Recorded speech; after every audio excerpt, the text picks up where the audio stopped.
और डियर, काऊ, बफेलो, ये सब खाते हैं। हाँ, ये खाते हैं, इनको चरेंगे घास को, तो ये फर्स्ट ट्रॉपिक लेवल के हो जाएंगे। इनको जो खाएगा वो सेकंड ट्रॉपिक लेवल का हो गया। जैसे मान लो घास को, ग्रीन प्लांट को डियर ने खाया, डियर को लायन ने खाया, तो एक तरीके से इनका एक ट्रॉपिक लेवल बन जाएगा, first tropic level, second tropic level. ठीक, तो यहाँ पर वेरियस स्टेप्स, तो give one method which could be applied to reduce our intake of pesticides through food to some extent. तो it if be practise organic farming which does not involve use of chemicals, then our intake of pesticides through food will reduce। जो हम मतलब organic farming जो हम करते हैं, जो chemicals हम कार्बनिक जो केमिकल्स डालते हैं, पेस्टिसाइड जो हम यूज करते हैं, तो उसको हम केमिकल्स को अगर कम यूज करें, इन्वॉल्व केमिकल्स का ना हो, तो उससे क्या है, पेस्टिसाइड्स अगर हम ना यूज करें तो फूड जो है पेस्टिसाइड फ्री हो जाएगा, रिड्यूस हो जाएगा। फिर various steps in a food chain present food web ecosystem के ट्रॉपिक लेवल की बायो मैग्निफिकेशन। तो ट्रॉपिक लेवल होता है ये, ट्रॉपिक लेवल पर टिक लगाओगे। With regard of various food chains operating in an ecosystem, man is a, man क्या है, ये man with regard to various food chains operating in an ecosystem, तो मैन क्या है, इसमें एक कंज्यूमर है कि प्रोड्यूसर है, कि प्रोड्यूसर एंड कंज्यूमर है, कि प्रोड्यूसर एंड डिकम्पोजर है। तो मैन क्या है, कंज्यूमर है, कंज्यूम करता है। ग्रीन प्लांट जो फूड बनाते हैं उसको मनुष्य क्या करता है, खाता है, उसको कंज्यूम करता है। ठीक, calcium oxide react with vigorously with water to produce slag lime.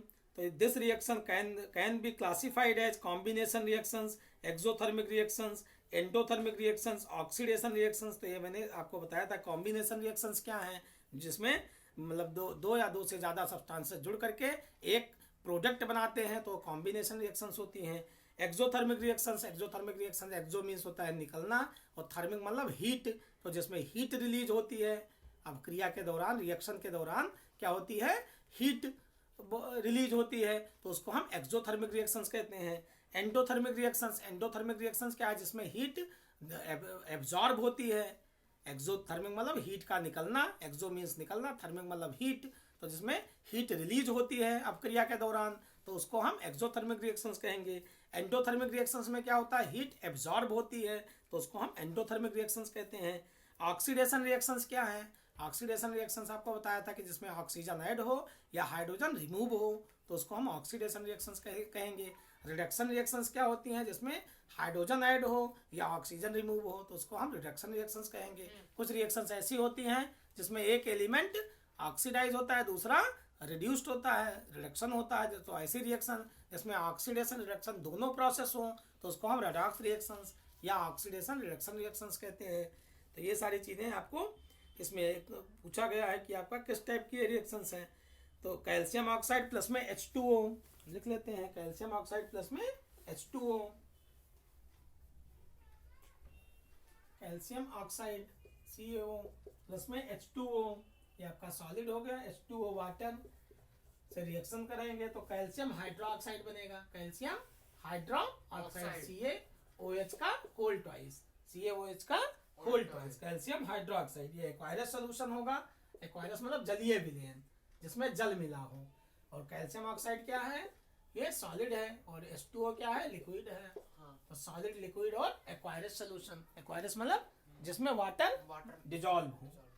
ठीक, तो ये किस टाइप की रिएक्शंस है, तो this reaction can be classified. अब कौन सी रिएक्शंस है ये, कॉम्बिनेशन रिएक्शंस, एक्सोथर्मिक रिएक्शंस की, एंडोथर्मिक रिएक्शंस की, ऑक्सीडेशन रिएक्शंस। तो ये कॉम्बिनेशन कंबाइन हो रहा है और एक प्रोडक्ट दे रहा है, तो कॉम्बिनेशन रिएक्शंस हो गया। और इससे हीट रिलीज भी होगी, हीट निकलेगी, इससे हीट क्या होगी, रिलीज होगी। तो ये कॉम्बिनेशन भी है, कॉम्बिनेशन, और क्या है, एक्सोथर्मिक है, एक्सोथर्मिक है। कॉम्बिनेशन और एक्सोथर्मिक बोथ रिएक्शंस है। कॉम्बिनेशन में क्या होता है, जिसमें दो या दो से रिएक्टेंट मिल करके एक सिंगल प्रोडक्ट बनाए, दो या दो से रिएक्टेंट मिल करके एक सिंगल प्रोडक्ट बनाए, तो उसको हम क्या बोलते हैं, कॉम्बिनेशन रिएक्शंस। एक्सोथर्मिक रिएक्शंस क्या है कि कोई भी रिएक्शंस हो और हीट उसमें क्या हो, रिलीज हो, हीट का निकलना एक्सोथर्मिक, और हीट जिसमें एब्जॉर्ब होती है वो एंडोथर्मिक होता है। ठीक, तो ये समझ में आया बेटा? Yes sir. आवाज आ रही है ना? हाँ, तो ये समझ में आया बेटा ना? Yes sir. अब इसके बाद में when hydrogen sulfide gas is passed through a blue solution of copper sulfate, a black precipitate of copper sulfate is obtained and the sulfuric acid so formed remains in the solution. The reaction is an example of, ये कौन सी reactions है? Double displacement. Displacement आपको reactions के नाम दे रखा है, combination reactions, displacement reactions, decomposition reactions की double displacement reactions. तो when hydrogen sulphide H2S, hydrogen sulphide H2S को हम रिएक्शंस कराते हैं, तो when hydrogen sulphide gas is produce through a blue solution of copper sulphate, copper sulphate CuSO4 में, copper sulphate में CuSO4 से हम रिएक्शंस कराते हैं। अब black precipitate of copper sulphate क्या बना है? एक जो black precipitate of copper sulphide is obtained and the sulphuric acid so formed. अब ये बना क्या आपका? H2SO4 बन गया और CuS बन गया, कॉपर सल्फाइड बन गया और H2SO4 बन गया, सल्फ्यूरिक एसिड। ये ठीक। तो यहाँ पर आपको पता करना है कि and so formed remains in the solution. The reaction is an example of, अब ये कॉम्बिनेशन रिएक्शंस है कि डिस्प्लेसमेंट रिएक्शंस है कि डीकम्पोजिशन रिएक्शंस है कि डबल डिस्प्लेसमेंट रिएक्शंस है। तो जब हाइड्रोजन सल्फाइड को कॉपर सल्फेट से रिएक्शंस कराया गया तो कॉपर सल्फाइड बन गया और सल्फ्यूरिक एसिड बन गया, कॉपर सल्फाइड। तो यहाँ पर क्वेश्चन देखो एक बार, when hydrogen sulphide gas is passed through a blue solution of copper sulphate, copper sulphate के ब्लू सोल्यूशन में, blue solution of copper sulphate, blue solution of copper sulphate में जब हाइड्रोजन सल्फाइड को पास्ट किया गया, हाइड्रोजन सल्फाइड गैस को passed किया गया कॉपर सल्फेट के ब्लू सोल्यूशन में, तो क्या बना? A black precipitate of copper sulphide. Black precipitate, precipitate मतलब जो चीज ना घुले, अवक्षेप बन जाए। क्या बन जाए? अवक्षेप, मतलब जो चीज प्रेसिपिटेट हो जाए, ना घुले, सोल्यूशन में ना घुले, तो उसको हम प्रेसिपिटेट कहते हैं। हाँ, तो कॉपर सल्फाइड इज ऑब्टेन्ड, ये कॉपर सल्फाइड का प्रेसिपिटेट ऑब्टेन किया गया एंड सल्फ्यूरिक एसिड गैस बनी, sulphuric acid liquid, sulphuric acid क्या है? लिक्विड है, ठीक। Is obtain so form remained in the solution. The reaction is an example. आप किस टाइप की रिएक्शंस है? ये आपका कॉम्बिनेशन रिएक्शंस है कि डिस्प्लेसमेंट रिएक्शंस है कि डीकम्पोजिशन रिएक्शंस है कि डबल डिस्प्लेसमेंट रिएक्शंस है। तो यहाँ देखो डबल डिस्प्लेसमेंट हो गया, कॉपर इसकी जगह आ गया और हाइड्रोजन इसकी जगह आ गया, तो आपस में कॉपर और H2 हाइड्रोजन ने जगह चेंज कर लिया, कॉपर और हाइड्रोजन ने क्या किया? जगह चेंज कर लिया। तो कौन सी रिएक्शन है? डबल डिस्प्लेसमेंट रिएक्शन है। समझ में आया बेटा? Yes sir. तो when hydrogen sulphide gas is passed through a blue solution of copper sulphate, a black precipitate of copper sulfide is obtained and the sulfuric acid so formed remains in the solution. The reaction is an example of double displacement reaction लिख दोगे। ये एक example है double displacement reaction का। Question हम और आगे करते हैं इसके। In a double displacement reactions such as the reaction between sodium sulfate solution and barium chloride solution। अब इसमें क्या होगा कि जब डबल डिस्प्लेसमेंट रिएक्शन एक दी गई है सोडियम सल्फेट सोल्यूशन और बेरियम क्लोराइड सोल्यूशन की, तो इसमें exchange of atoms take place होता है कि exchange of ions take place होता है कि आप प्रेसिपिटेट इज प्रोड्यूस्ड होता है कि एक इनसोल्यूबल सॉल्ट प्रोड्यूस होता है। तो ये यहाँ पर एक्सचेंज ऑफ आयंस का एक्सचेंज होगा, प्रेसिपिटेट होगा और इनसोल्यूबल सॉल्ट बनेगा। समझ में आया? तो तीन चीजें इसमें होगी, एक तो एक्सचेंज ऑफ आयंस होगा, exchange of ions take place, दूसरा प्रेसिपिटेट बनेगा और तीसरा इनसोल्यूबल सॉल्ट बनेगा। जैसे डबल डिस्प्लेसमेंट रिएक्शन का एक और एग्जांपल दिया गया, सोडियम सल्फेट को हम रिएक्शन कराते हैं, रिएक्शन बिटवीन सोडियम सल्फेट और barium chloride, sodium sulphate NaSO4 Na2SO4, sodium sulphate को किससे रिएक्शन कराया गया? बेरियम क्लोराइड BaCl2 से। तो क्या बना आपका? 2NaCl और बना BaSO4 बेरियम सल्फेट बना और सोडियम क्लोराइड बना, सोडियम क्लोराइड और बेरियम सल्फेट बना। तो यहाँ पर एक कौन कौन सी प्रोसेस हुई, तो एक तो एक्सचेंज हो गया, आयंस का एक्सचेंज हो गया, तो एक्सचेंज ऑफ आयंस हो गया, प्रेसिपिटेट बनेगा, और क्या बनेगा, सॉल्ट बनेगा। प्रेसिपिटेट बेरियम सल्फेट क्या है, प्रेसिपिटेट हो गया, ये नहीं घुलेगा सोल्यूशन में। और एक आयंस का एक्सचेंज हो गया, प्रेसिपिटेट बन गया, और इनसोल्यूबल सॉल्ट बन गया, इनसोल्यूबल सॉल्ट बन गया। तो तीनों चीजें होगी इसमें।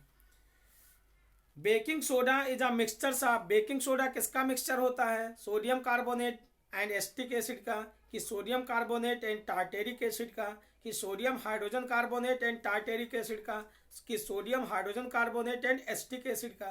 तो यहाँ पर ये आपका सोडियम हाइड्रोजन कार्बोनेट और टार्टेरिक एसिड का होता है बेकिंग सोडा। बेकिंग सोडा किसका मिक्सचर होगा, sodium hydrogen carbonate, sodium hydrogen carbonate मतलब NaHCO3, सोडियम हाइड्रोजन कार्बोनेट, और किसका होगा मिक्सचर, ये सोडियम हाइड्रोजन कार्बोनेट और टार्टेरिक एसिड का, और प्लस में क्या होगा, टार्टेरिक एसिड। समझ में आया। तो टार्टेरिक एसिड और सोडियम हाइड्रोजन कार्बोनेट का मिक्सचर होता है कौन, बेकिंग सोडा, बेकिंग सोडा, मीठा soda. The chemical formula of plaster of Paris, plaster of Paris का फार्मूला क्या होता है, CaSO4 into 2H2O, CaSO4 into H2O, कि CaSO4 इंटू हाफ H2O, कि 2CaSO4 into H2O।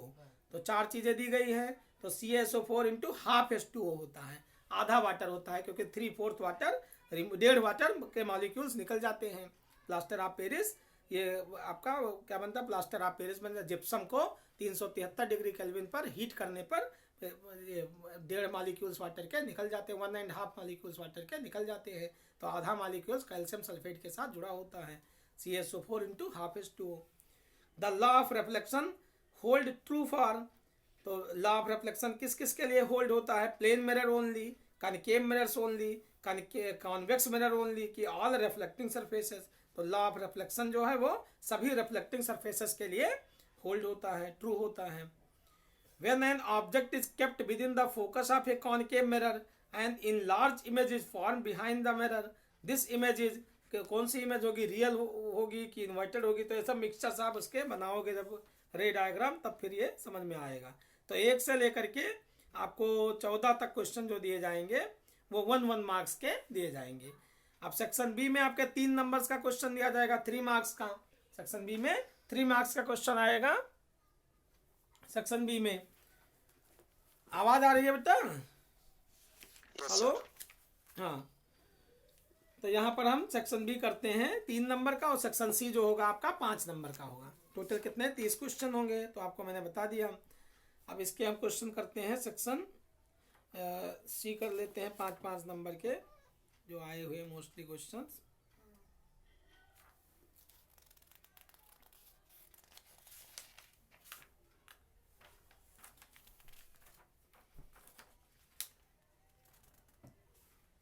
One gram of copper, ये 3 number में आया भी है कि 1 gram of copper powder was taken in a china dish and heated. What change take place on heating when hydrogen gas is passed over this heated substances, a visible change is seen in it, give the chemical equation of the reactions, the name and the colour of the product form in each case. तो 1 gram of copper powder was taken, 1 gram of copper powder was taken in a china dish and heated, heat किया गया।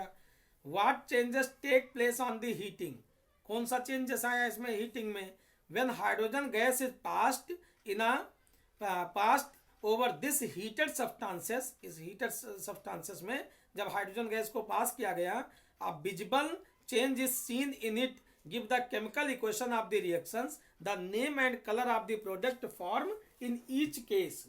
ये आपका 3 number का question 3 marks का आया है।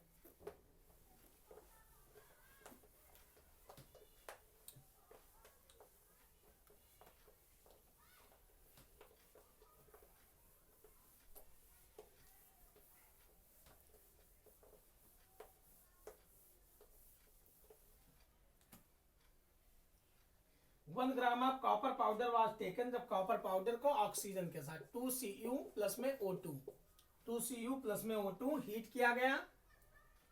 क्या किया गया, हीट। तो क्या बना 2CuO, Cu बन गया, कॉपर ऑक्साइड बन गया black colour, copper oxide black in colour, ये किस कलर में है, ब्लैक कलर में हो गया। ठीक, फिर इसमें हम जब कॉपर ऑक्साइड में हाइड्रोजन गैस पास किया गया H2, तो क्या बना, कॉपर को इसने हटा दिया और H2O वाटर बन गया, डिस्प्लेसमेंट रिएक्शन हो गई। ये कॉपर आपका ब्राउन कलर का हो गया, किस कलर का, ब्राउन कलर। ठीक, तो यही आपको लिखना है कि the surface of copper powder becomes black, this is the formation of copper oxide. जब कॉपर ऑक्साइड बनेगा, जब कॉपर को हम ऑक्सीजन में रिएक्शन कराएंगे हीट के प्रेजेंस में, तो कॉपर क्या बन जाएगा, ब्लैक, ब्लैक कलर का हो जाएगा। ठीक, तो कॉपर ऑक्साइड ब्लैक कलर हो जाएगा। फिर जब कॉपर ऑक्साइड को हाइड्रोजन गैस पास की जाएगी कॉपर ऑक्साइड में, तो कॉपर डिस्प्लेसमेंट हो जाएगा और वाटर बन जाएगा, ब्राउन कलर का कॉपर रिलीज हो जाएगा। तो the surface of copper powder becomes black, this is due to the formation of copper oxide. When hydrogen is passed over copper oxide, the black substances turns brown due to the formation of copper. तो copper के कारण ये जो आपका black colour का copper oxide था, ये किस कलर में कॉपर हो गया, ब्राउन। कॉपर के प्रेजेंस के कारण क्या हो जाएगा, ब्राउन हो जाएगा जब हाइड्रोजन गैस इसमें पास की जाएगी। तो आप इसको लिख सकते हो कि the surface of copper powder becomes black, this is due to the formation of copper oxide. When hydrogen is passed over copper oxide, the black substances turns brown due to the formation of copper. List the important product of chloroalkali process. Write one important use of each. तो यहाँ पर chloro alkali process के 3 product के बारे में लिखना है, कुछ जो मतलब इंपॉर्टेंट जो प्रोडक्ट्स हैं उसके बारे में लिखो और उनके यूज लिखो, कि 1 इंपॉर्टेंट यूज लिखो हर एक का। तो क्लोरीन हो गया, क्लोरीन का यूज क्या है, एल्कली, क्लोरो एल्कली प्रोसेस में। तो क्लोरो एल्कली प्रोसेस में जो प्रोडक्ट होते हैं, कुछ क्लोरो एल्कली प्रोसेस के प्रोडक्ट लिखो। तो एक तो क्लोरीन हो गया Cl, दूसरा आपका हाइड्रोजन हो गया और तीसरा सोडियम हाइड्रोक्साइड हो गया NaOH हो गया, सोडियम हाइड्रोक्साइड। तो क्लोरीन, हाइड्रोजन और सोडियम हाइड्रोक्साइड, ये आपके क्लोरो एल्कली प्रोसेस में ये प्रोडक्ट आए। अब क्लोरीन का क्या यूज है, क्लोरीन का यूज तो ये वाटर ट्रीटमेंट में, वाटर ट्रीटमेंट में, जैसे कुएं में पहले होता था तो वाटर में कीड़े मकोड़े होते हैं उनको मारने के लिए दवाई यूज की जाती है। तो कौन सी दवाई यूज किया जाता है, क्लोरीन का। तो ये आपका वाटर ट्रीटमेंट में यूज किया जाता है। पीबीसी, पॉलीविनाइल क्लोराइड में, पीबीसी में पॉलीविनाइल क्लोराइड में यूज किया जाता है। और सी क्लोरोफ्लोरोकार्बन्स में, में। तो 3 चीजें क्लोरीन की यूज हो गई। कौन कौन से, वाटर ट्रीटमेंट में, वाटर में कीड़े मकोड़ों को मारने के लिए लाल दवाई के रूप में। पहले कुआं होता था, कुएं में पानी होते थे तो उसमें पत्तियां गिरती रहती थी, तो ब्लॉक स्तर से, मेडिकल स्टोर से ये लाल दवाई के रूप में जानी जाती थी। क्लोरीन को लाते थे, क्लोरीन की टिकिया उसमें डाल देते थे और कीड़े मकोड़े मर जाते थे उसमें। ठीक, महक उसकी गंध खत्म हो जाता था। तो क्लोरीन एक तो वाटर ट्रीटमेंट में यूज किया जाता है, पीबीसी पॉलीविनाइल क्लोराइड के रूप में यूज किया जाता है और क्लोरोफ्लोरोकार्बन्स के रूप में यूज किया जाता है। हाइड्रोजन का यूज हम लिख सकते हैं एक तो अमोनिया बनाने में, अमोनिया के फर्टिलाइजर्स में हाइड्रोजन का यूज। तो एक NH3 अमोनिया, NH3, ठीक, तो NH3 अमोनिया गैस बनाने के लिए, अमोनिया गैस हो गया, जो सड़े अंडे की तरह बदबू आती है इसकी, अमोनिया गैस। तो ये अमोनिया के फर्टिलाइजर्स के रूप में यूज करते हैं हाइड्रोजन का। अमोनिया के फर्टिलाइजर्स, अमोनिया के फॉर्मेशन में भी यूज करते हैं। जब हम नाइट्रोजन गैस को 3N2 प्लस में 2NH3, यहाँ पर नाइट्रोजन गैस को जब हम हाइड्रोजन से रिएक्शन कराते हैं तो अमोनिया गैस बनती है, 2NH3 बनेगी। फिर जब अमोनिया ब्रेक होगी, अमोनिया जब ब्रेक होती है तो ये किसमें ब्रेक होगी, नाइट्रोजन गैस में और हाइड्रोजन गैस में। ठीक, तो यहाँ पर ये डबल डिस्प्लेसमेंट रिएक्शन हो गई। ये क्या हो गया कि फॉरवर्ड भी और बैकवर्ड भी है, फॉरवर्ड भी और बैकवर्ड है। तो इसको हम रिवर्सिबल रिएक्शन के नाम से भी जानते हैं। कौन सी रिएक्शन है, रिवर्सिबल रिएक्शन, जो फॉरवर्ड भी चल सकती है और बैकवर्ड भी चल सकती है। तो ये रिवर्सिबल रिएक्शन हो गई। तो जब नाइट्रोजन और हाइड्रोजन को रिएक्शंस कराएंगे तो अमोनिया गैस बनेगी और जब अमोनिया गैस को ब्रेक करेंगे तो नाइट्रोजन और हाइड्रोजन के रूप में ब्रेक होगी। तो ये क्या है, रिवर्सिबल रिएक्शंस है, मतलब फॉरवर्ड और बैकवर्ड दोनों डायरेक्शन में चल सकती है। तो द रिएक्शंस विच हैविंग मतलब both directions forward and backward, जो फॉरवर्ड और बैकवर्ड दोनों डायरेक्शंस में चल सकती हो उसको हम क्या बोलते हैं, ये रिवर्सिबल रिएक्शंस। और जो केवल ओनली वन डायरेक्शंस में चले वो रिवर्सिबल रिएक्शन नहीं होती, वो इरिवर्सिबल रिएक्शंस होती हैं। तो यहाँ पर अमोनिया के फर्टिलाइजर्स के रूप में यूज करते हैं। फ्यूल्स हो गया, फ्यूल्स के रूप में भी यूज किया जाता है हाइड्रोजन का, तो ये आपका फ्यूल्स के रूप में भी यूज किया जा सकता है, फ्यूल्स हो गया, ठीक। और आपका मार्गेरिन के रूप में भी यूज किया जाता है, मार्गेरिन के रूप में भी यूज किया जाता है। सोडियम हाइड्रोक्साइड, इसका यूज डीग्रीजिंग मेटल्स में, पेपर मेकिंग में, पेपर बनाने में यूज किया जाता है। किसमें बनाने में, पेपर बनाने में, तो पेपर बनाने के लिए यूज किया जाता है किसका, सोडियम हाइड्रोक्साइड का, सोडियम हाइड्रोक्साइड का पेपर मेकिंग में, पेपर मेकिंग आप लिख सकते हो, पेपर मेकिंग में यूज हो गया। और किसमें, सोडियम हाइड्रोक्साइड का और किसमें यूज होता है, डीग्रीजिंग मेटल्स में, डीग्रीजिंग, हाँ डीग्रीजिंग मेटल्स में, डीग्रीजिंग मेटल्स में यूज किया जाता है, डीग्रीजिंग मेटल्स में।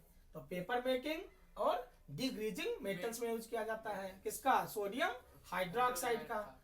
और हाइड्रोजन का यूज अमोनिया के फर्टिलाइजर्स के रूप में यूज किया जाता है और फ्यूल्स के रूप में यूज किया जाता है, हाँ फ्यूल्स के रूप में यूज किया जाता है।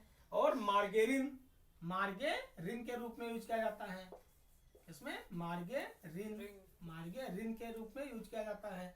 और क्लोरीन का यूज एक तो वाटर को प्यूरिफायर के रूप में, और पीबीसी पॉलीविनाइल क्लोराइड के रूप में, और सीएफसी क्लोरोफ्लोरो कार्बन्स के। तो ये आपका वाटर ट्रीटमेंट कह सकते हो, क्लोरीन का यूज वाटर ट्रीटमेंट या वाटर प्यूरिफिकेशन के रूप में यूज किया जाता है। ये इतना समझ में आया बेटा? हेलो, यस सर आ गया।